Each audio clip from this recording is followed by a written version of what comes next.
Lightsaber combat within the movies and the games may seem like simple fighting, but the complexities behind it are huge. So how much do you know about lightsaber combat? Well, lightsaber combat revolves primarily around 7 combat forms. Forms are essentially styles of fighting with their own pros and cons. There are others, but they are rarer and unconventional and not considered to be among the main 7. The very earliest lightsabers were not used as weapons. They were unstable and instead used as ceremonial tools, and fighting with them was almost impossible. But as time passed, the lightsaber technology became refined and thus became capable for close quarters combat.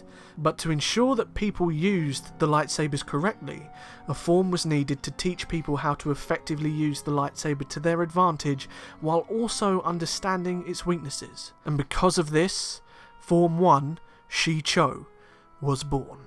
Shii-Cho in itself was a transitional form. It adopted heavily from general fighting with metal swords, incorporating many of its elements such as simple parries and body zone targeting.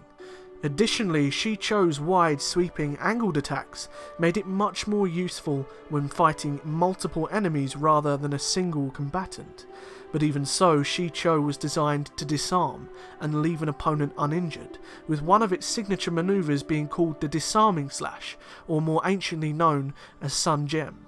However, because of its overall raw nature and simplicity, the user of the form tended to become emotionally heated, leading to heightened levels of aggression, requiring considerable restraint lest the user accidentally go too far and kill with it. Even Kit Fisto, who would go on to be one of, if not the greatest Shii-Cho practitioner in history, refrained from going too far with the form for his own sake, despite knowing that it was in the form's nature to do so. As the first form developed for lightsaber combat, and in an age where lightsaber combat was rather rare, it was noted for being the simplest. Because of this simplicity, it was named the Determination form, or the Way of the Sarlacc. Now, Shii-Cho was created years prior to the constant confrontations between the Jedi, Dark Jedi, and eventually Sith, and it was never truly created for 1v1 lightsaber combat. But as these conflicts began to arise, it became the go-to form because it was the only form.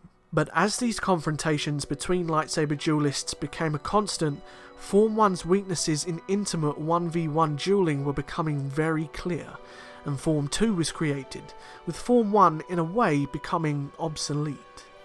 However, despite its obsolescence as a primary form of combat, because of its simplicity, Shii-Cho would go on to become the training form for students and young aspiring lightsaber users. It provided youngsters with a complete understanding of base sword fighting principles, and for Jedi especially, the basic skills required to deflect blaster bolts. The basic understanding of Form 1 would be driven into their minds, making the movements instinctual reflexes, which would then allow students to proceed further into learning one or all of the next 6 forms. In the next episode of this series, we'll be learning about Form 2, Mukashi, so be sure to subscribe and hit the notification bell so you don't miss it, and if you enjoyed this one, hit the like button too.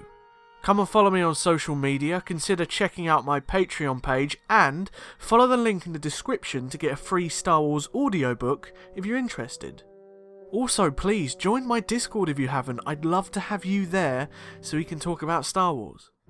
I'll see you guys in the next video, but until then, may the Force be with you, always.